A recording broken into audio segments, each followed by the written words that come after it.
আমার সকল প্রিয় ছাত্রছাত্রীকে জানাই আমার চ্যানেলের তরফ থেকে স্বাগতম। স্টুডেন্ট, আজকে আলোচনা করব তোমরা যারা ফার্স্ট সেমিস্টারের স্টুডেন্ট রয়েছো, ঠিক আছে, তোমাদের মেজর পলিটিক্যাল সায়েন্স যাদের রয়েছে তোমরা একটু দেখে নাও। আজকে আমি আলোচনা করব সাজেশন নিয়ে লাস্ট মিনিট, ঠিক আছে। 16 তারিখ থেকে তোমাদের এক্সাম শুরু। তো দেখো, আমি আলোচনা করছি, তোমরা একটু খাতা কলম বের করো, লিখে নাও, ঠিক আছে। এবং চ্যানেলে নতুন হয়ে থাকলে চ্যানেলটি সাবস্ক্রাইব করে পাশে থাকো। প্রথমে 10 মার্কের প্রশ্ন আলোচনা করছি। রাষ্ট্রতন্ত্রের যে সূচনা, ঠিক আছে, পলিটিক্যাল যে থিওরি রয়েছে সেটা থেকে তোমাদের রয়েছে ফার্স্ট প্রশ্ন, রাষ্ট্রবিজ্ঞান আলোচনার ক্ষেত্রের প্রকৃতি আর পরিধি। Describe the nature and scope of political science, ঠিক আছে। এটা কিন্তু অতি গুরুত্বপূর্ণ প্রশ্ন। অনেক সময়তে কিন্তু রিপিট প্রশ্নও আসে, যেটা 23-এ এসেছে সেটা কিন্তু 24-এও আসে কিন্তু, ঠিক আছে। তো সেক্ষেত্রে এমনটা নয় যে আমরা বাদ দেব, কোনো কোনো ক্ষেত্রে কিন্তু চলে আসে। দার্শনিক দৃষ্টিভঙ্গিটা একবার দেখে যাবে। ডিসকাস দ্য ফিলোসফিক্যাল অ্যাপ্রোচ, ঠিক আছে।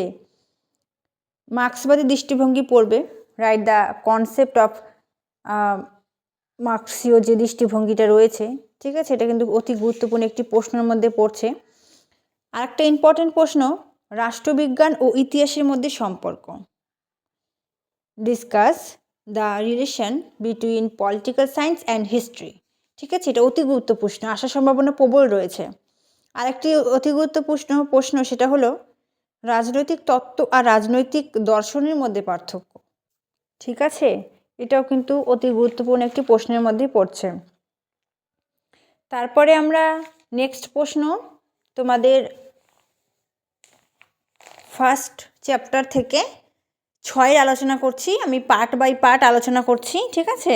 6 জন্য লিখো। রাষ্ট্রবিজ্ঞানের সংজ্ঞাটা তো অতি গুরুত্বপূর্ণ, সেটা তো আমাদের পড়তেই হবে। যদি আমরা নাই জানি রাষ্ট্রবিজ্ঞানটা কী, তাহলে আমরা কীভাবে পড়বো, তাই না? তো রাষ্ট্রবিজ্ঞানের সংজ্ঞাটা একটু ভালো করে পড়বে।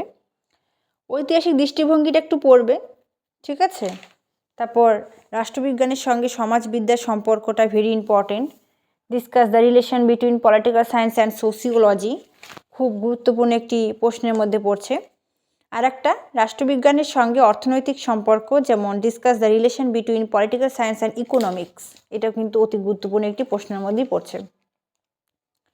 তো আমি হলো ফার্স্ট চ্যাপ্টার থেকে 3 মার্কের প্রশ্ন, যেমন রাজনৈতিক তত্ত্বের সংজ্ঞা, ডেফিনেশন অফ পলিটিক্যাল থিওরি।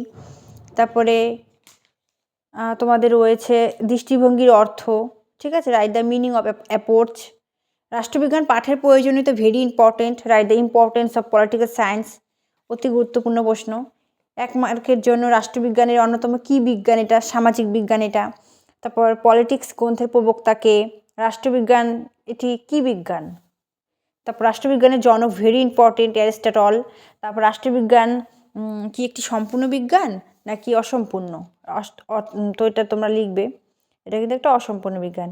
তো আচরণবাদী রাষ্ট্রবিজ্ঞানীকে, অ্যারিস্টটল কোন দেশের রাষ্ট্র দার্শনিক, এই বিষয়গুলি কিন্তু একটু পড়তে হবে 1 মার্কের জন্য। তারপরে লেভিয়াথান গ্রন্থের প্রবক্তা, ঠিক আছে। এবার দ্বিতীয় অধ্যায় থেকে আমরা পড়ব অরিজিন অ্যান্ড নেচার থেকে উৎপত্তি এবং প্রকৃতি।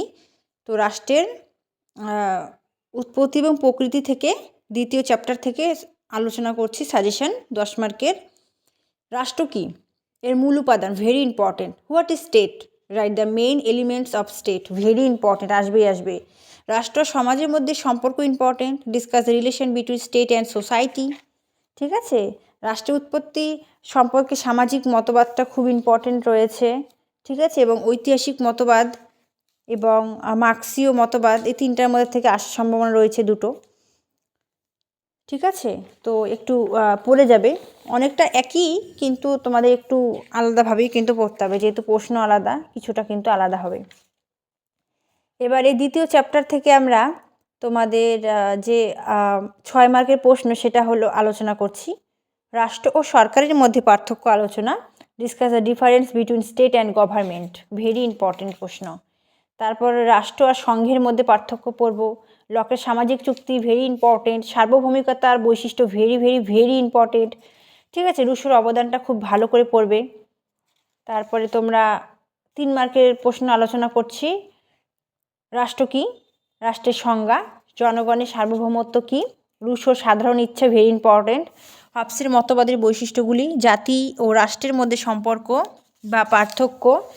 1 মার্কের প্রশ্ন যেমন রাষ্ট্রের প্রধান বৈশিষ্ট্য কী, রাষ্ট্র শব্দটি প্রথম কে ব্যবহার করেন, চুক্তির মাধ্যমে রাষ্ট্র তৈরি করেছে কোন মতবাদে, মানুষ সামাজিক জীব কথাটি কে বলেছে, ঠিক আছে, রুশোর জন্মস্থান কোথায়, লকটে চুক্তির মাধ্যমে রাষ্ট্র গঠনের কথা বলেছিলেন। এই বিষয়গুলি কিন্তু অনেক ইম্পর্টেন্ট।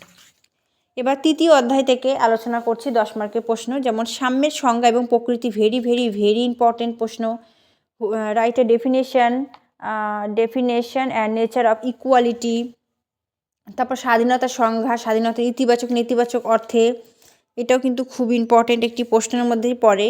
তারপর ন্যায়ের ধারণাটির সংজ্ঞা দাও, ন্যায়ের পরিধি আলোচনা ভেরি ইম্পর্টেন্ট, এটা কিন্তু কেউ স্কিপ করবে না প্রশ্নগুলি। তারপরে এবার আমরা 6 আলোচনা করব সাম্যের বিভিন্ন রূপ। তারপর আলোচনা করব স্বাধীনতার যে উদ্ভব এবং বিকাশ। তারপরে ন্যায়ের সংজ্ঞাটা তো আমি আগে বললামই তোমাদেরকে, এটা ইম্পর্টেন্ট।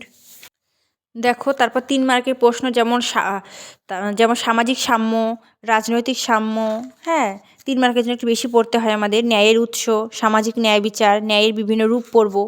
1 মার্কের প্রশ্ন যেমন স্বাধীনতাকে ইতিবাচক অর্থে গ্রহণ করেছেন কে, ন্যায়কে একটি ন্যায়কে এখানে সমন্বয় শব্দ বলেছেন কে, স্বাধীনতার সর্বপ্রথম উদ্ভব কোথায় হয়, এই প্রশ্নগুলি ইম্পর্টেন্ট।